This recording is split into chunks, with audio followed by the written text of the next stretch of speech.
Bismillahirrahmanirrahim. Assalamualaikum warahmatullahi wabarakatuh. Kakak Saliha, bagaimana kabarnya? Alhamdulillah, luar biasa. Allahu Akbar. Kakak hebat semuanya. Hari ini kita akan mulai pelajaran pada pagi hari ini. Tentunya kakak-kakak sudah bersiap ya di rumah. Nah, kakak-kakak sudah menyiapkan alat tulisnya dan buku cetaknya. Mohon disimak ya, kakak-kakak. Lagi serius belajar nih, kakak-kakak. Jadi jangan diganggu ya.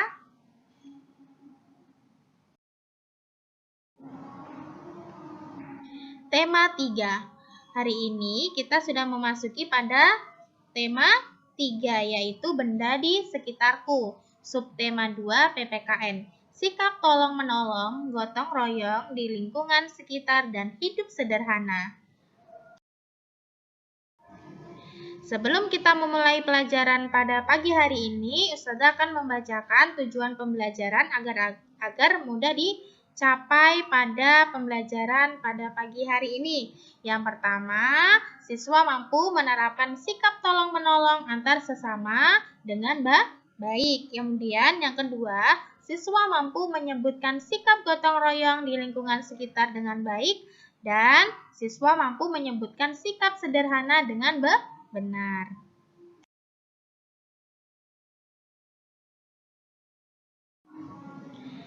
Nah, kakak-kakak semuanya, yang pertama, sikap tolong-menolong. Sikap tolong-menolong ini kakak ada 3. Yang pertama, menolong sesama, yaitu merupakan wujud pelaksanaan nilai-nilai kemanusiaan. Yang kedua, sikap tolong-menolong harus dilandasi dengan hati yang tulus, kakak-kakak. Kemudian ikhlas, ya. Yang ketiga, tulus berarti tanpa pamrih atau mengharapkan imbalan dari orang lain. Kakak-kakak kalau sudah menolong temannya, sudah menolong orang lain, maka tidak harus meminta imbalan, ya kakak-kakak.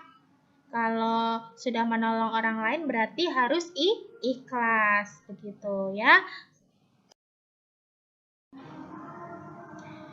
Contoh sikap tolong-menolong. Yang pertama, di sini ada 3 contoh. Ada seorang anak dan ibu, yaitu kakak sedang menolong atau membantu ibu di dapur. Kemudian yang kedua, ada dua muslimah sedang jatuh ya. Ini ditolong. Kemudian yang ketiga, ada Ustazah kasih nama Novi. Novi sedang membantu ibunya yang tengah pulang dari pasar. Kakak-kakak, tolong-menolong ini ada manfaatnya ya, yaitu ada 4. Yang pertama, mempererat persaudaraan. Bagaimana Ustazah kalau mempererat? Semakin dekat ya kakak-kakak, saling menjaga satu sama lain. Kemudian yang kedua, menumbuhkan kerukunan antara sesama manusia. Kakak-kakak kalau kita suka menolong orang lain, maka kerukunan kita akan terjaga. Kemudian kita juga banyak teman, banyak orang yang kenal dengan kita, begitu. Karena kita suka menolong. Kemudian yang ketiga, mempercepat selesainya suatu pekerjaan. Kalau kita membantu temannya yang lagi kesusahan, maka kalau kita bantu, pekerjaan itu akan cepat selesai. Yang keempat, meringankan beban orang lain. Semua itu ada pahalanya ya kakak-kakak kalau kita sudah membantu orang lain. Selanjutnya,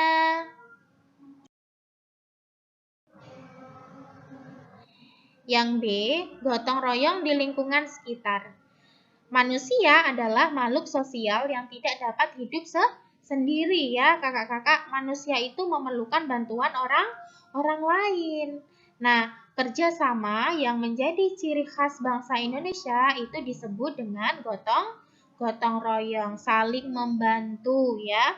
Gotong royong dilakukan untuk mencapai tujuan bersama agar cepat selesai juga. Seperti itu ya. Nah, gotong royong ini merupakan pengamalan dari sila kelima Pancasila yang bunyinya bagaimana, Ustazah? Bunyinya adalah keadilan sosial bagi seluruh rakyat Indonesia. Nah, kemudian selanjutnya simbol sila kelima Pancasila adalah padi dan kapas, kakak-kakak.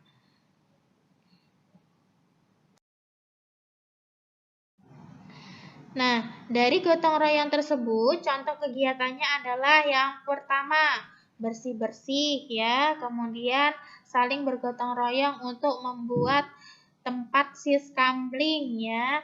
Kemudian contoh yang kedua, di dalam satu keluarga saling tolong-menolong, gotong royong, yaitu ada yang ibu membersihkan, ibu sedang mengepel, kakak dan adik sedang mengelap meja. Kemudian ayah sedang mengecat rumah. Dan yang ketiga contohnya yaitu ada seorang warga yang membersihkan selokan atau parit ya untuk mengangkat sampah-sampah yang ada di parit tersebut atau selokan tersebut ya kakak-kakak. Selanjutnya yang C, hidup sederhana. Hidup sederhana ini termasuk ya kakak-kakak sila kelima itu tidak hanya mengajarkan kita untuk bergotong royong ya kakak-kakak, tapi sila kelima juga ini mengajarkan kita untuk hidup sederhana. Hidup sederhana itu bagaimana Ustazah? Tidak berlebih-lebihan. Contohnya ketika sudah mempunyai tas, kakak-kakak cukup satu tas saja, tidak usah lebih dari satu. Kemudian ketika makanan sudah ada nasi, lauk, sayur, itu sudah cukup ya kakak-kakak. Nah, kemudian selanjutnya yaitu sederhana. Sederhana itu artinya hidup sesuai kebutuhan. Dan dalam kehidupan sehari-hari juga kita dituntut untuk menjalankan sikap hidup sederhana. Nah, contohnya kita lihat kakak-kakak. Contoh sikap hidup sederhana. Nah, yang pertama, tidak memamerkan harta kekayaan dan bersikap rendah hati kepada orang lain, kakak-kakak. Kita tidak boleh memamerkan harta kekayaannya orang tua kita. Ketika punya mobil, punya rumah yang bagus, ya. Kemudian tidak boleh sombong, ya. Harus bersikap rendah hati sama siapa aja, berteman sama siapa aja ya, tidak harus memilih-milih antara dia kaya ataupun miskin. Nah, kemudian tidak menggunakan harta dengan berlebihan ya kakak-kakak, secukupnya saja. Nah, kemudian melaksanakan hidup hemat dengan cara apa kakak-kakak? Menabung. Kakak-kakak semuanya gemar menabung atau tidak di rumah? Ya, walaupun hanya 1.000 ataupun 2.000, kakak-kakak semua harus gemar menabung. Ya, itulah tadi penjelasan dari Ustazah. Mudah-mudahan bermanfaat untuk kakak-kakak di rumah. Mohon bisa ditandai bukunya ya kakak-kakak. Terima kasih dari Ustazah.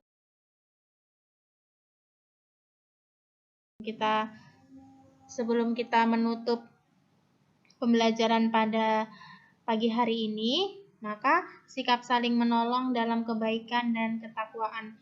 Maka Rasulullah SAW bersabda, bantulah saudaramu, baik dalam keadaan sedang berbuat zalim atau sedang teraniaya. Ada yang bertanya, wahai Rasulullah, kami akan menolong orang yang teraniaya. Bagaimana menolong orang yang sedang berbuat zalim? Beliau menjawab, dengan menghalanginya melakukan kezaliman. Itulah bentuk bantuanmu kepadanya. Hadis riwayat Al-Bukhari. Itu ya kakak-kakak. Jadi kita juga harus menjaga lisan kita. Ketika ada yang suka berbicara kotor, maka kita apa kakak? Mengingatkan. Itu ya kakak-kakak. Baik, sekian dari Ustazah, kurang lebihnya Ustazah akhiri. Wabillahi taufik wal hidayah. Assalamualaikum warahmatullahi wabarakatuh. Sampai jumpa lagi.